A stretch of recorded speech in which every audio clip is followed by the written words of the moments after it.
This Solenopsis invicta fire ant queen has landed on the edge of a swamp. She may be far from her native habitat, but the fire ants are well known for their ability to adapt. Competition for food will be fierce. She will need to raise an army quickly to compete with the local predators.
The ants have uncovered a group of hungry checkered beetle larvae.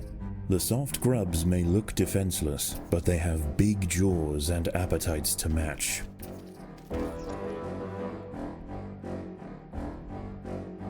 The colony lies in the shadow of a great titan to the north, an American bullfrog. This large female has found the perfect spot to feed. Sheltered by foliage and in the path of many wandering insects and smaller amphibians, she has no reason to move on. Eventually she will need to be displaced, but for now, the fire ants have more pressing business to attend to.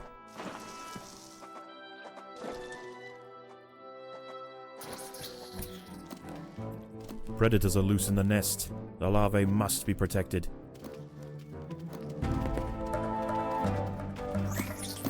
The boggy soil surrounding the nest is lacking in nitrogen and phosphorus, nutrients vital for plants to photosynthesize and grow. To survive in this environment, some have evolved to supplement their mineral diet by trapping and dissolving invertebrate prey.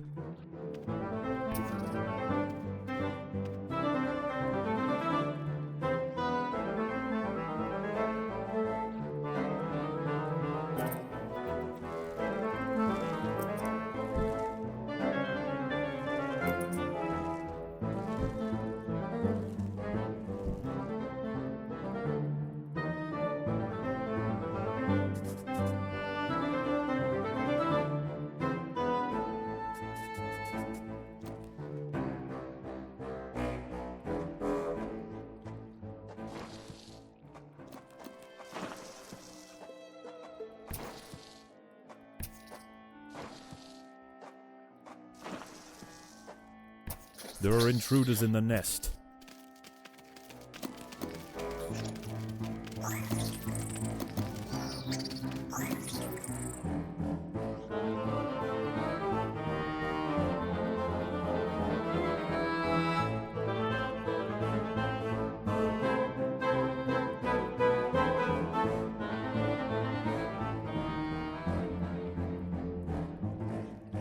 A small colony of Phaedulae maurici big-headed ants have established themselves on a hill to the west.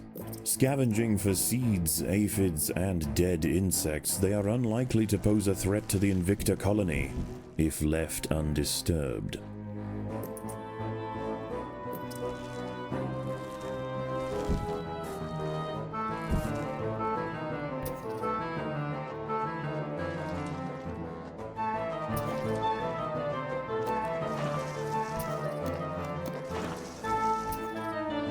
There are intruders in the nest.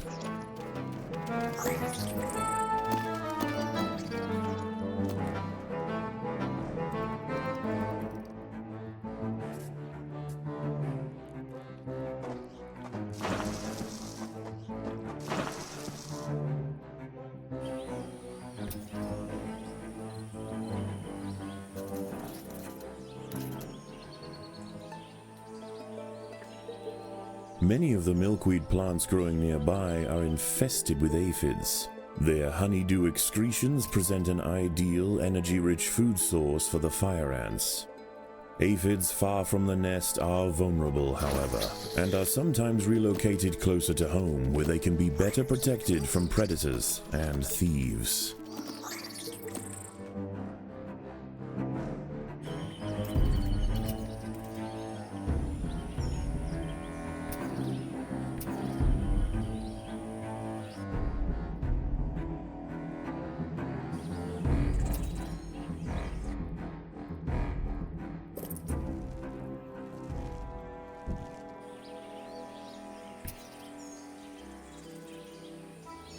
A magnolia green jumping spider, Lysoman viridis, has ambushed a fire ant. It prefers to hunt on foliage where it is less likely to be spotted by predators and prey alike. Out on the ground it's more vulnerable, but that won't stop it from snacking on lone ants far from the safety of the nest. A six-spotted tiger beetle, Cicindela sexcutata, is on the move near the nest. Its metallic green elytra make it unmistakable, and like its other tiger beetle cousins, long legs give it the speed to chase down small arthropods with ease.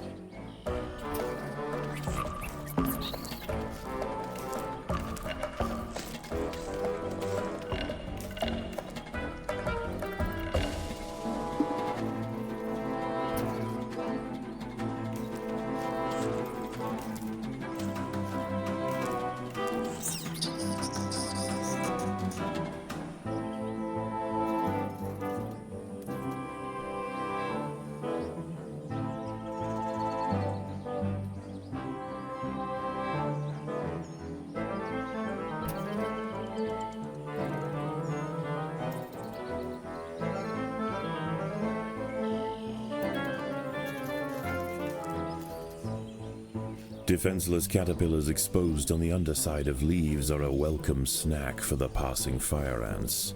The colony should take advantage while it can. Few meals surrender so willingly.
The workers have done all they can to improve these food stores.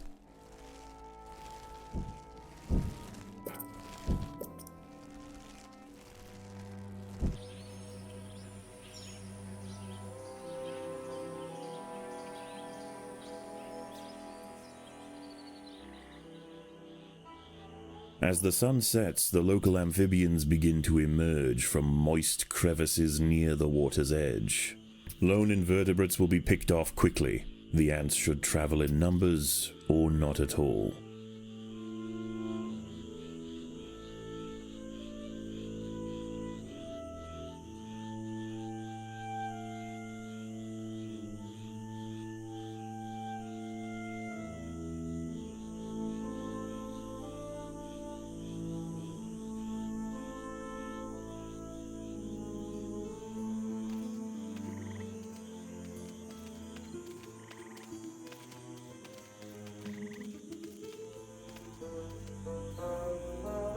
A bombardier beetle, Brachinus alternans, is hunting for insects outside the nest. It may seem unwise for it to wander so freely amongst the large amphibians that share the swamp at night, but they would do well to leave it alone. This beetle is a master of chemical warfare.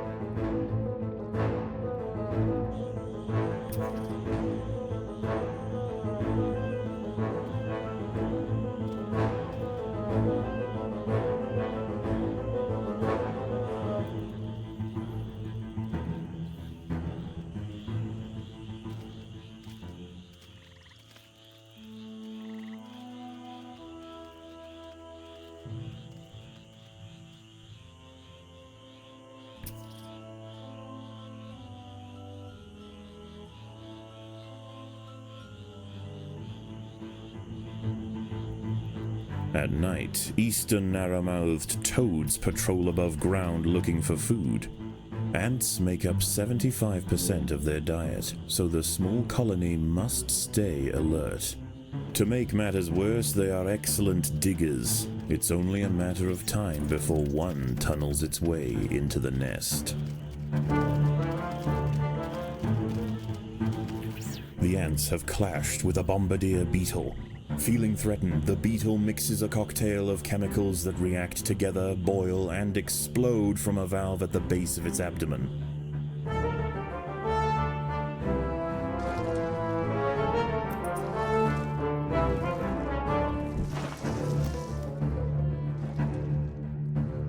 Even in small numbers, the fire ants are menacing, but in large numbers, they are virtually unstoppable.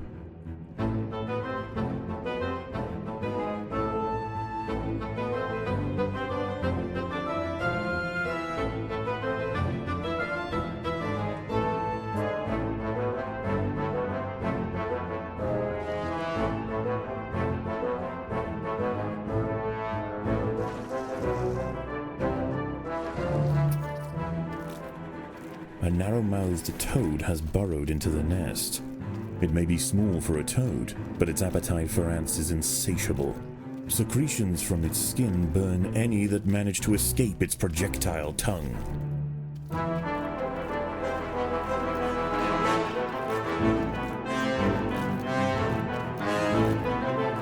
The colony is starving. There's not enough food to feed the new brood.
A curious ant has ventured onto a Venus flytrap in search of nectar.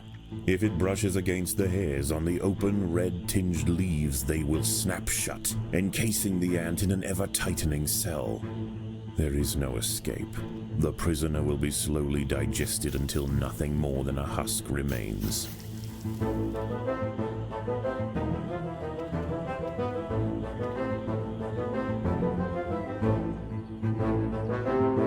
Dawn breaks, and the salamanders and toads retire to their damp alcoves to wait out the sun. Only the great bullfrog remains. She sits patiently on her throne, waiting for the next meal to wander by.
Predators are loose in the nest. The larvae must be protected.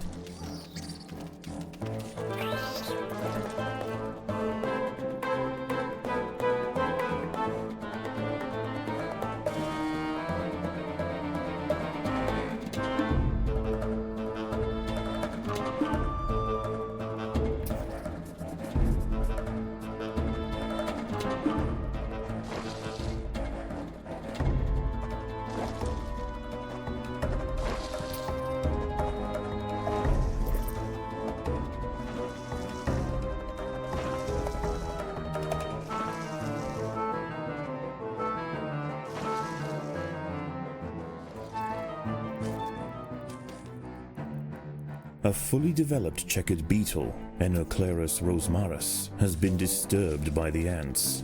It has the same ravenous appetite and slicing jaws as its juvenile counterpart, but now paired with thick armor plates, it represents a far greater danger to the colony.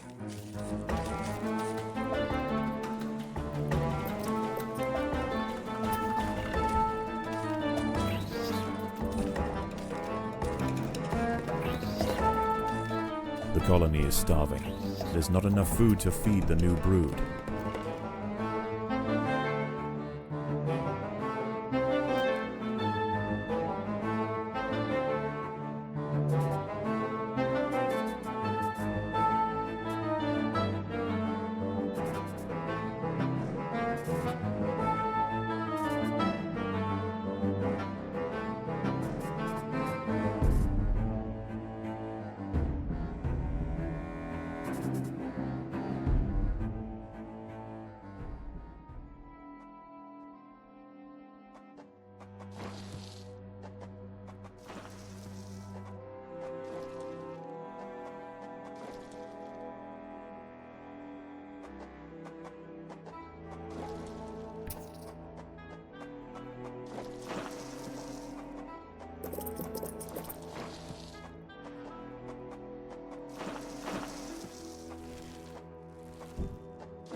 The workers have done all they can to improve these food stores.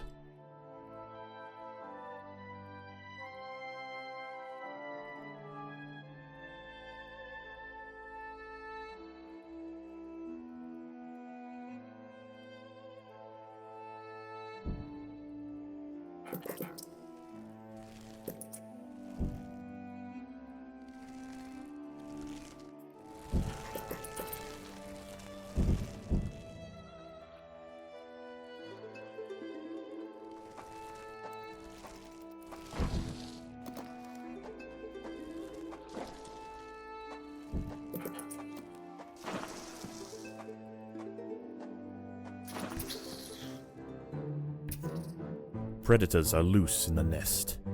The larvae must be protected.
Once again, dusk sets in over the swamp.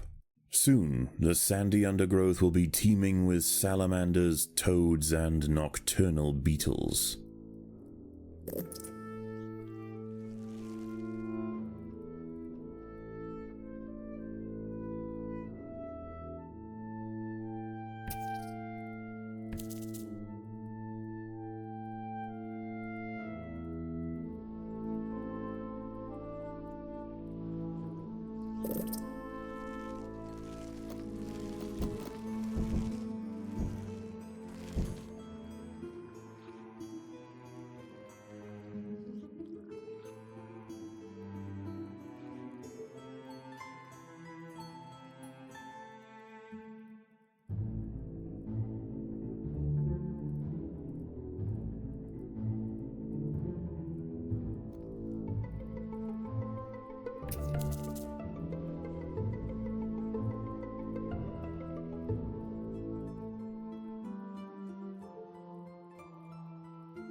Predators are loose in the nest. The larvae must be protected.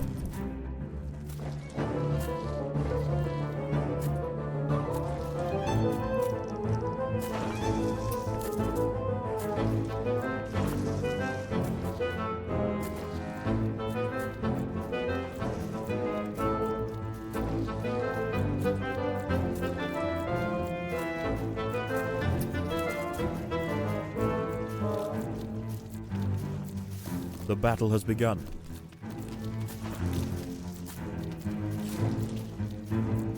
There are intruders in the nest.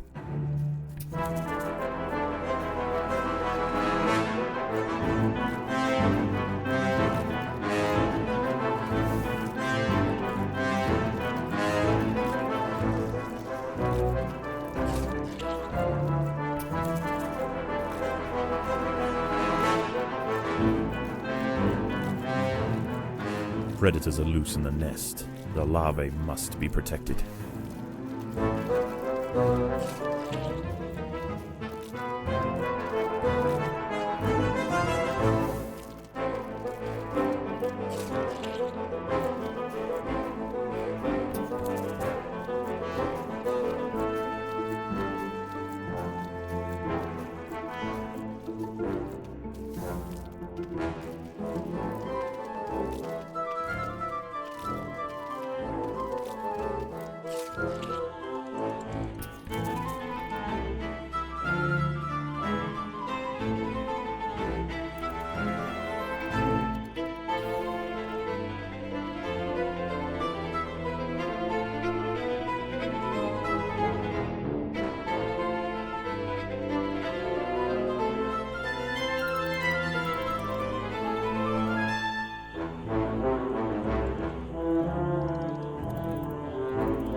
The ants must fight.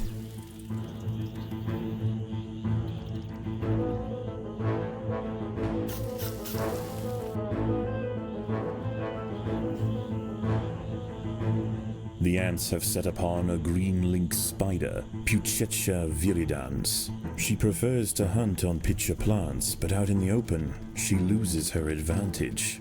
Far from defenseless, however, when threatened she can spit venom up to 30 centimeters from her fangs. For the swamp amphibians, the nighttime feast is over.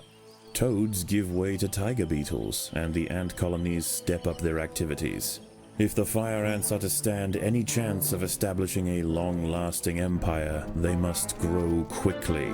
There is no time to waste.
The colony is starving.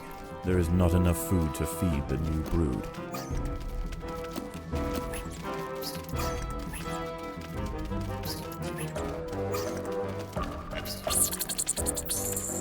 The Maurici colony has fallen, their champions spent, and their queen vanquished. In the end, they could not stand up to the might of the Invicta army.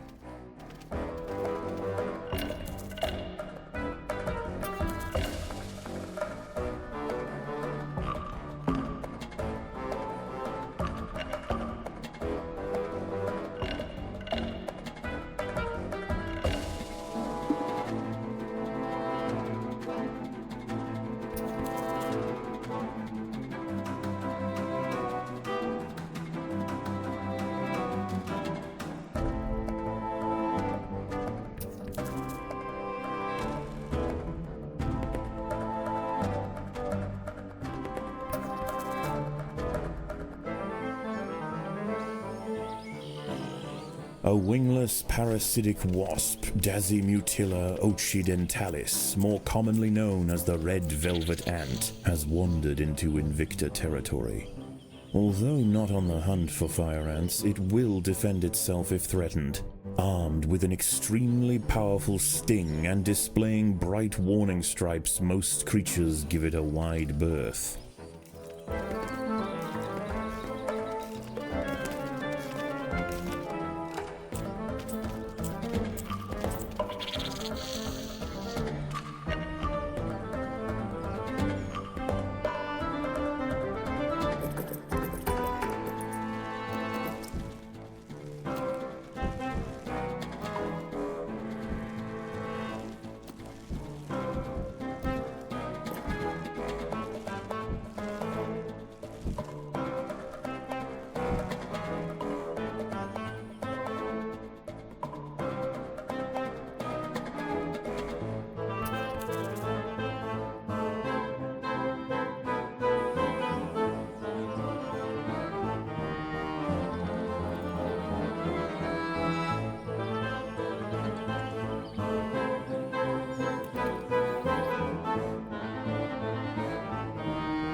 The ants must defend themselves.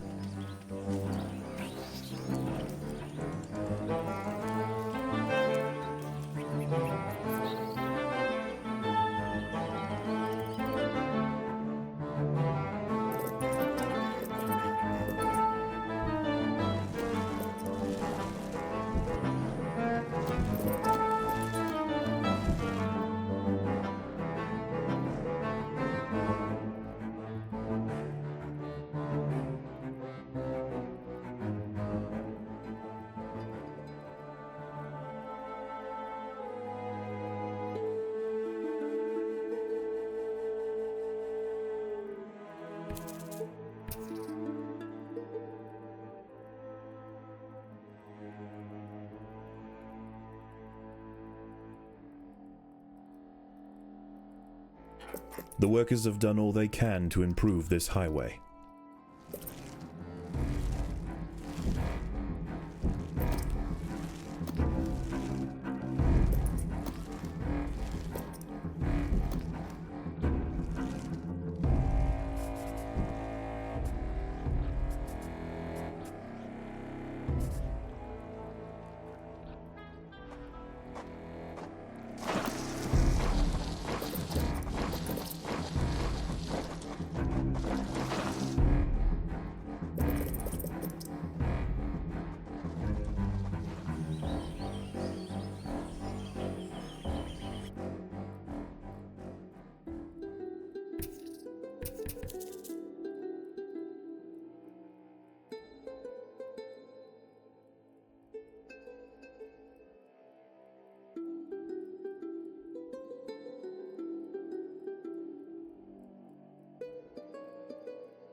The battle has begun.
The ants have been attracted to secretions of nectar produced by a yellow pitcher plant.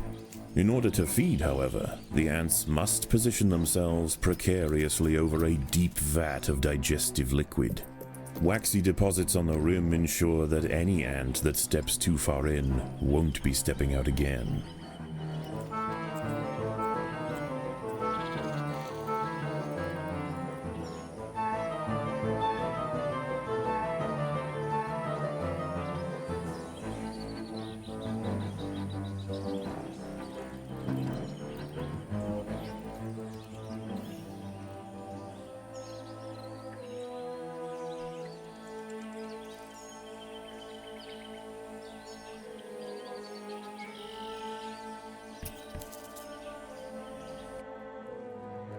The ants must defend themselves.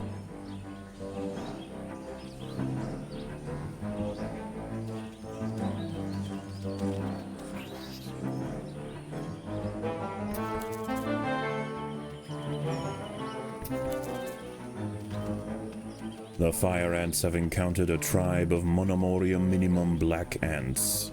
These tiny little ants may seem feeble, but the Invicta colony would do well to treat them with caution. Although primarily scavengers, they are armed with powerful chemical secretions and have been known on occasion to invade fire ant nests.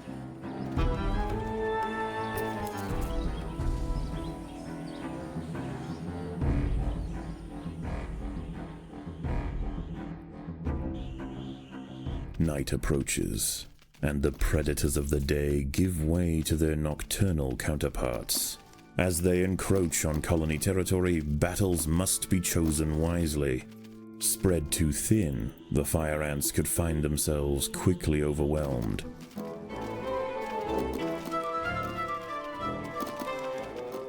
The Monomoria minimum colony is almost defeated. The Invicta army must press their advantage.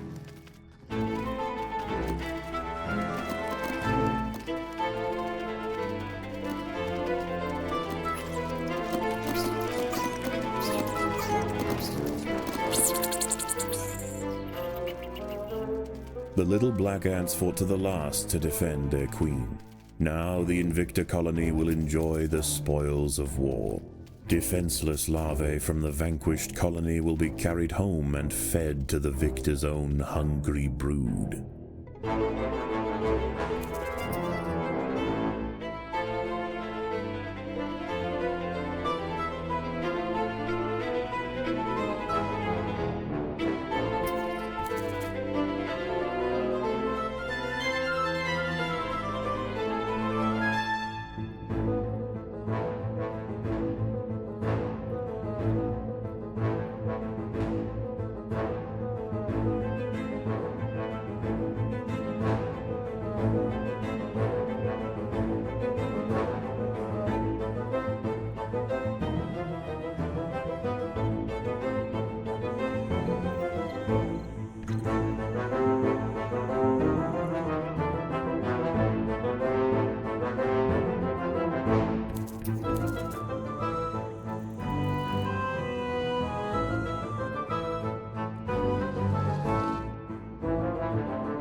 Predators are loose in the nest. The larvae must be protected.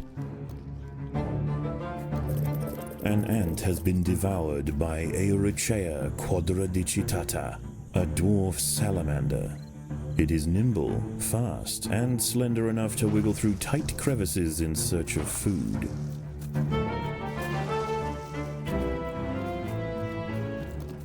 There are intruders in the nest.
The battle has begun.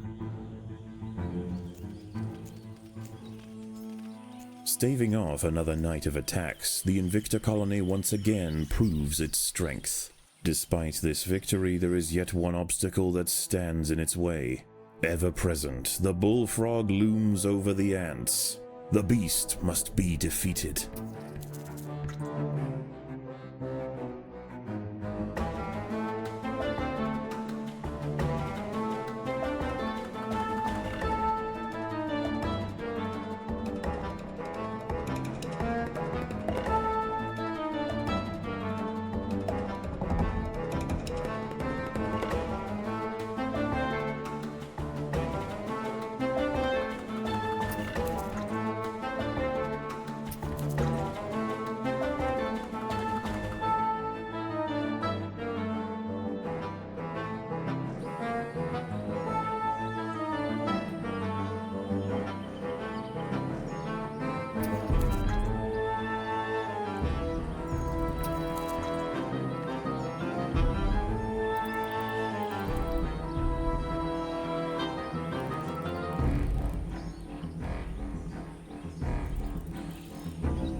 The fire ants have mounted their first attack upon the great American bullfrog Litabates scatesbianus.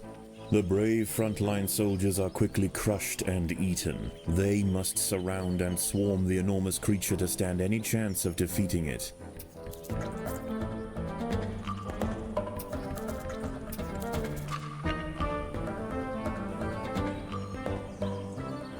Again and again, soldiers clamp onto the bullfrog's leathery skin and inject their Solenopsis venom, but the beast shows no signs of wavering. The fire ants must maintain their resolve.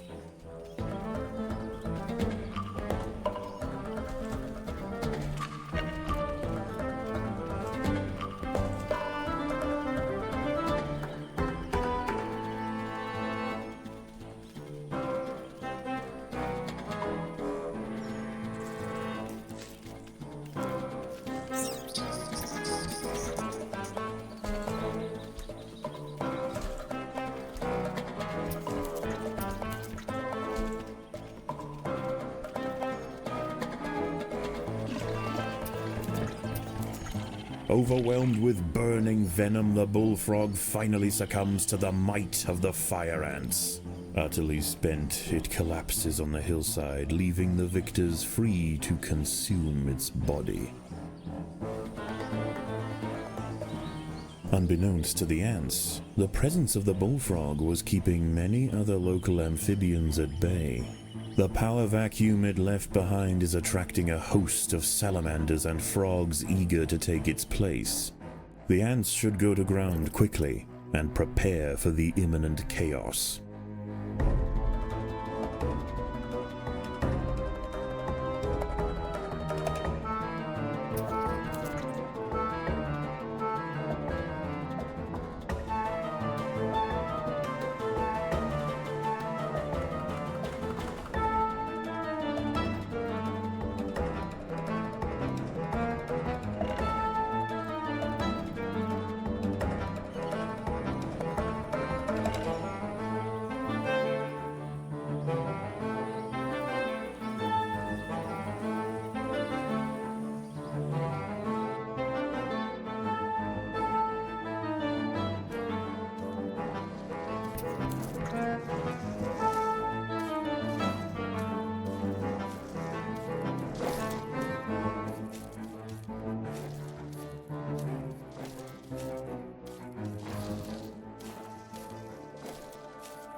The battle has begun.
As the anarchy above ground settles and with the invaders crushed, a new order is established. This is now the domain of the Fire Ant.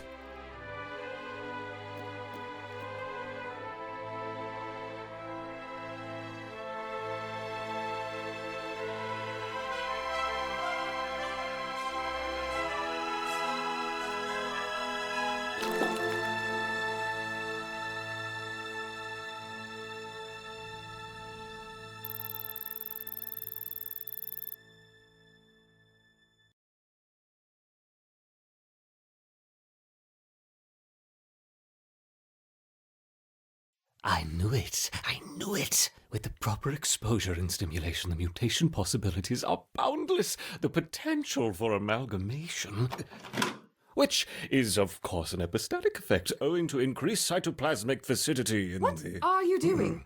Preparing the report. Can you not do it quietly? Perhaps try using the keyboard? The keyboard. How quaint. Ugh.